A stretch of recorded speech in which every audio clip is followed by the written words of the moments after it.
ବାର ମାସରେ 13 ପର୍ବ ଜଗନ୍ନାଥ ମହାପ୍ରଭୁଙ୍କର ତନ୍ମଧ୍ୟରୁ ମାସାନଂ ମାର୍ଗଶୀର୍ଷୋହମ୍ ବୋଲି କୁହାଯାଇଛି।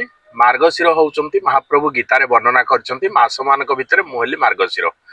ତେଣୁ ମାର୍ଗଶିର ମାସର କୃଷ୍ଣ ପକ୍ଷ ଅଷ୍ଟମୀ ଯୋଉଟା କି ପ୍ରଥମାଷ୍ଟମୀ ବୋଲି ସମ୍ବୋଧନ କରାଯାଇଛି।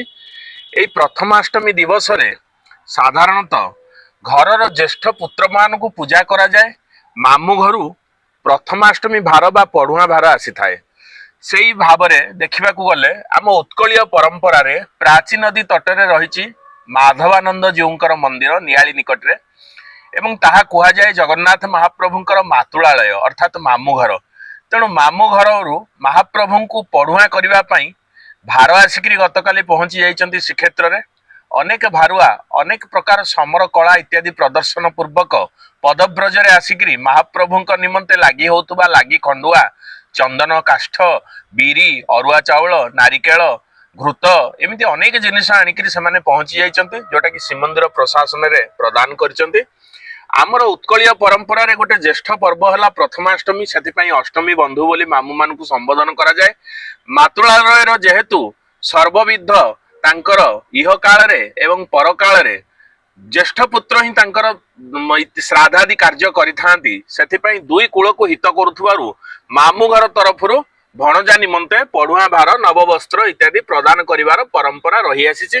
ସେଥିପାଇଁ ଜଗନ୍ନାଥ ମହାପ୍ରଭୁଙ୍କର ଆଜି ଶ୍ରୀମନ୍ଦିର ଭିତରେ ଭୋଗ ମଣ୍ଡପ ସରିଲା ପରେ ବରୁଣ ସ୍ନାନ ହେଇକିରି ମହାସ୍ନାନ ହେଇକିରି ସ୍ୱତନ୍ତ୍ର ଭାବରେ ମହାପ୍ରଭୁଙ୍କର ଛେଦା ଏବଂ ବସ୍ତ୍ର ଲାଗି କରାଯିବ, ଚନ୍ଦନ ଲାଗି କରାଯିବେ, ମହାପ୍ରଭୁଙ୍କ ପାଖରେ 6 ମୂର୍ତ୍ତି ଅଳଙ୍କାର ଲାଗି କରାଯିବ। এইଭଳି ଭାବରେ ନୀତିକାନ୍ତି ମଧ୍ୟାହ୍ନ ଧୂପ ସମୟରେ ଅନୁଷ୍ଠିତ ହେବ, ଯୋଉଟା କି ପଢୁଆଁ ନୀତି ବୋଲି କୁହାଯାଏ। ମାର୍ଗଶୀର୍ଷ ମାସ କୃଷ୍ଣ ପକ୍ଷ ଅଷ୍ଟମୀ ଏବଂ ଘରେ ଘରେ ପୁରେ ପୁରେ ଜ୍ୟେଷ୍ଠ ପୁତ୍ର ମାନଙ୍କୁ, ଯୋଉମାନେ ଜ୍ୟେଷ୍ଠ କନ୍ୟା ଏବଂ ଜ୍ୟେଷ୍ଠ ପୁତ୍ର ରହିଥାନ୍ତି, ତାଙ୍କୁ ସକାଳୁ ତାଙ୍କ ମା ମାନେ ତେଲ ହଳଦୀ ଇତ୍ୟାଦି ଲଗାଇ ସ୍ନାନ କରି ନୂତନ ବସ୍ତ୍ର ଇତ୍ୟାଦି ମାମୁଁ ଘରୁ ଆସିଥିବା ବସ୍ତ୍ର, ନୂଆ ଜାମା ପଟା ଇତ୍ୟାଦି ପରିଧାନ କରେଇକିରି ହଳଦୀ ପତ୍ରରେ ପ୍ରସ୍ତୁତ ହେଇଥିବା ଏଣ୍ଡୁରି ପିଠା, ସେ ପିଠାକୁ ଭୋଗ ଲଗେଇଥାନ୍ତି ଏବଂ ପୁରଦିଆ ପିଠା, ଛେନା ପିଠା, ବିଭିନ୍ନ ପ୍ରକାର ପିଠା ପିଠା ପାଇଁ ପ୍ରସିଦ୍ଧି ଲାଭ କରିଛି ଆମର ଉତ୍କଳ। ତେଣୁ ସେ ଉତ୍କଳରେ ଇଏ ଗୋଟିଏ ଗଣପର୍ବ। ତେଣୁ ଏ ପର୍ବରେ ଜ୍ୟେଷ୍ଠ ପୁତ୍ର ମାନଙ୍କୁ ସମ୍ମାନ ଦିଆଯାଇଥାଏ ଏବଂ ପୂଜା କରାଯାଇଥାଏ। ଷଠି ଗୋଷୀଙ୍କ ପାଖରେ ପୂଜା କରିକିରି ପିଲାମାନଙ୍କର ପରମାୟୁ କେମିତି ବୃଦ୍ଧି ହବ ଆଉ ସେମାନେ ତାଙ୍କର ଉତ୍ତରଦାୟିତ୍ୱକୁ ଯେମିତି ବହନ କରିବେ, ସେ ଦିଗରେ ଏଇଟା ଗୋଟେ ଆମକୁ ସୂଚେଇ ଦେଇଥାଏ। ତେଣୁ ଇଏ ଗୋଟେ ବଡ ପର୍ବ। ତେଣୁ ମାର୍ଗଶୀର୍ଷ ମାସ ଭିତରେ ଅଷ୍ଟମୀ, ଯୋଉଟା କି ପ୍ରଥମ ଅଷ୍ଟମୀ ବୋଲି ଆଖ୍ୟା ଦିଆଯାଇଛି, ତେଣୁ ସମସ୍ତ ପର୍ବପର୍ବାଣୀ ଆଜିଠାରୁ ବର୍ଷର ଅୟମାରମ୍ଭ ହୋଇଥାଏ। ତେଣୁ ପ୍ରଥମେ ଅଷ୍ଟମୀ ଯିବା ପରେ ହିଁ ଗୁରୁବାରର ସବୁଠାରୁ ଯୋଉ କୁହାଯାଏ ଗୁରୁତ୍ୱପୂର୍ଣ୍ଣ ପର୍ବ ହେଲା ମାଣବସା ଲକ୍ଷ୍ମୀ ପୂଜା।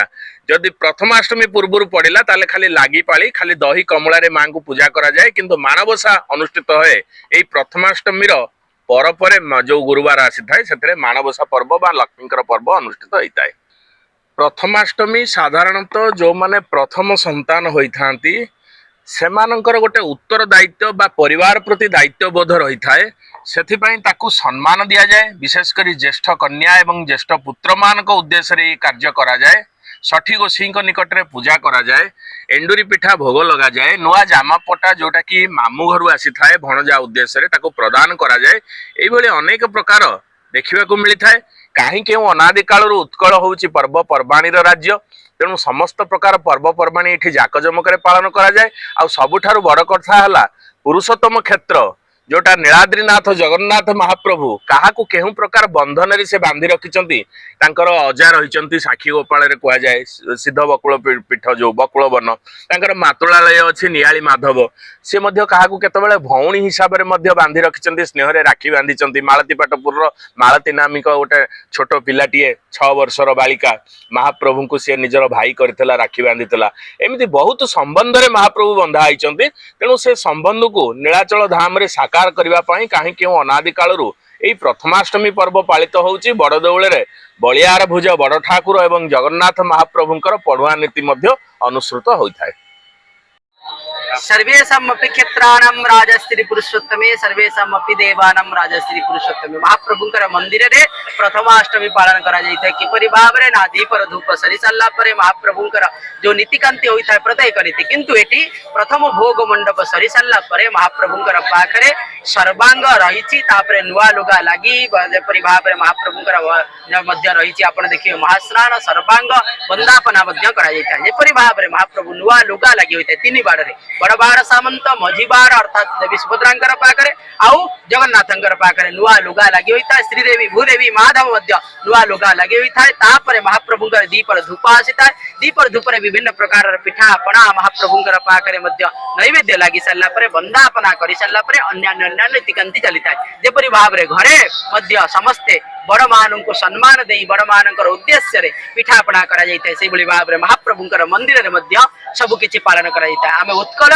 महाप्रभु मंदिर ठारू ही सब किछि शिखिता सकाळु रात्रि पर्यंत कौन कौन कार्य रहे अनेक प्रकार नीतिकांति अच्छी आप देखिए यदि महाप्रभुंकर ठारू मंगल आरती ठारू आरंभ करी महाप्रभुंकर शयन आरती पर्यंत ये भाव में नीतिकांति चलता है महाप्रभुंकर द्वार पिठा भीतर शोध तापर महाप्रभुंकर मंगल आरती परे परे महाप्रभुंकर मैलम तापर अवकाश तापर महाप्रभुंकर वेश श्रृंगार तापर वल्लभ तापर महाप्रभुंकर सकाळ धूप तापर महाप्रभुंकर भोग मंडप तापर विशेष रीति महाप्रभुंकर प्रथमाष्टमी रीति तापर महाप्रभुंकर दीपर धूप परे महाप्रभुंकर संध्या आरती परे महाप्रभुंकर मध्य संध्या धूप परे चंदन लागी महाप्रभुंकर बड़ सिंगार होई महाप्रभुंकर स्वतंत्र भाव सहित पहुड़ जाइथा।